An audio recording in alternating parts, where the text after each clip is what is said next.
അങ്ങനെ കാത്തിരിപ്പിനൊടുവിൽ Janaki V state of Kerala എന്ന ചിത്രത്തിൻ്റെ ഒഫീഷ്യൽ OTT റിലീസ് തീയതി ഇപ്പോൾ ആരാധകർക്ക് മുന്നിൽ പുറത്തുവന്നിരിക്കുകയാണ്. ആ ഒരു അപ്ഡേഷനാണ് ഇന്ന് നമ്മൾ നോക്കാൻ പോകുന്നത്.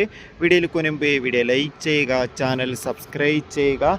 ജൂലൈ മാസം ഓഗസ്റ്റ് മാസം OTT റിലീസ് ചെയ്ത ചിത്രങ്ങളുടെ വീഡിയോ നമ്മുടെ ചാനൽ ഭാഗം പരിശോധിച്ചാൽ നിങ്ങൾക്ക് കാണാൻ വേണ്ടി സാധിക്കുന്നതായിരിക്കും. സുരേഷ് ഗോപി, അനുപമ പരമേശ്വരൻ എന്നൊക്കെ പ്രധാന കഥാപാത്രങ്ങളായ ചിത്രമായിരുന്നു Janaki V state of Kerala. എല്ലാ സിനിമാ പ്രേമികളും ഒരേപോലെ ചിത്രത്തിൻ്റെ റിലീസിനായി കാത്തിരിക്കുകയായിരുന്നു. ചിത്രത്തിന് അത്യാവശ്യം ഒരു വിജയം സ്വന്തമാക്കാൻ വേണ്ടി സാധിച്ചിട്ടുണ്ടായിരുന്നു.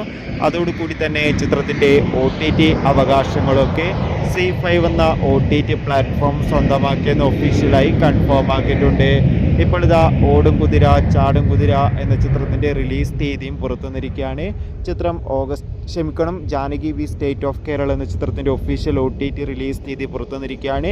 ചിത്രം ഓഗസ്റ്റ് 14 OTT റിലീസിന് എത്തുന്നതായിരിക്കും. കാത്തിരിക്കും.